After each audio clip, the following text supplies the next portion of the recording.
Good evening. I'm Stephen Colbert, coming to you live from my secret mountain lair.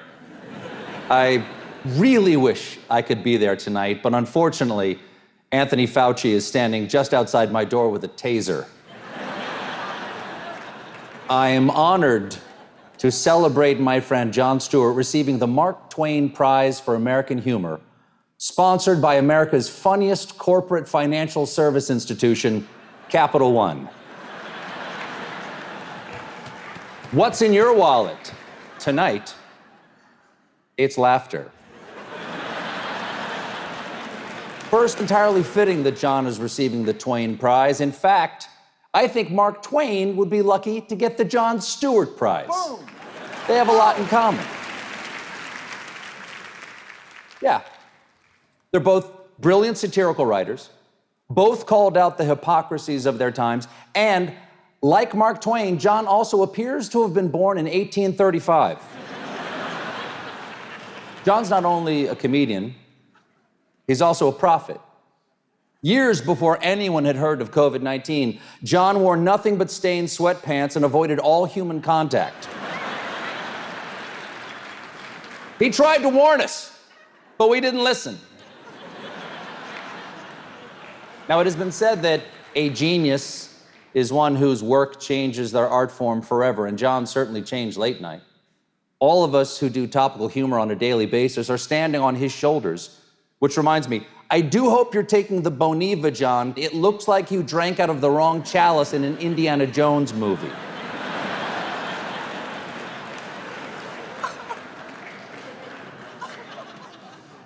Fun fact, I was already working at The Daily Show when Jon took over. I had been there with the first host, Craig Kilborn, God rest his soul. Before Jon changed the focus of The Daily, it was my job as a correspondent to interview unmedicated conspiracy theorists who believe in Bigfoot and aliens who put babies in your butt. But today, those people are in Congress.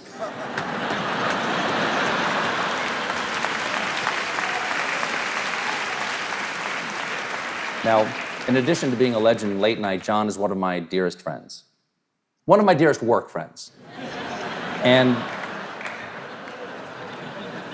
so few people understand the work that we late night hosts do. So how blessed am I that I can have a friend who can just check in with me, or I can check in with him? Do you have any idea how rare a friendship like that is in show business?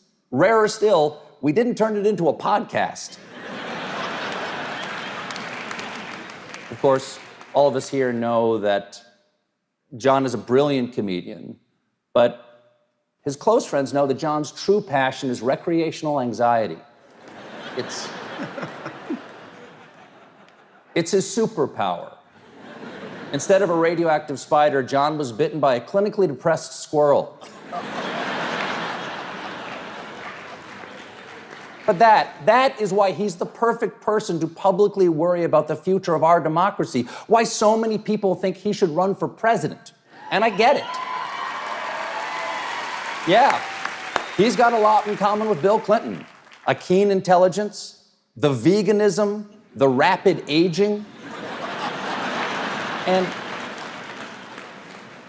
those early days of The Daily Show were a special time that really had nothing to do with the success of the show.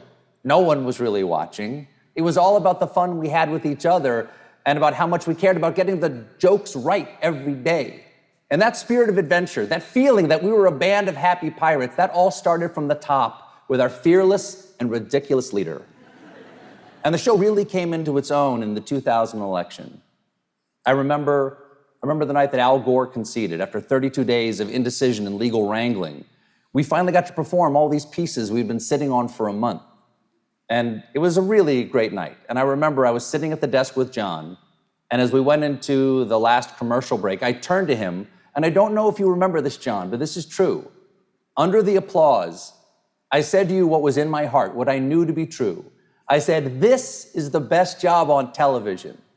And as well as the show had gone that night, and it did, I know now that what I was really saying to you was the best job on television was working for you.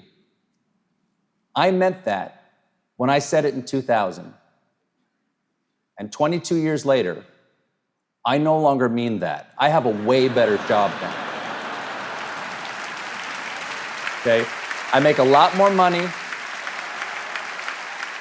I have a much bigger audience. People chant my name. CBS has a plane I can sometimes use. It's really nice. You can get up and get your own Diet Coke or peanuts or whatever. But I couldn't do my job. I wouldn't have my career if it wasn't for those years with Jon. If I hadn't seen his example of working with intention, of staying silly while giving a damn, of always doing his best to lead with clarity and treat people with respect along the way.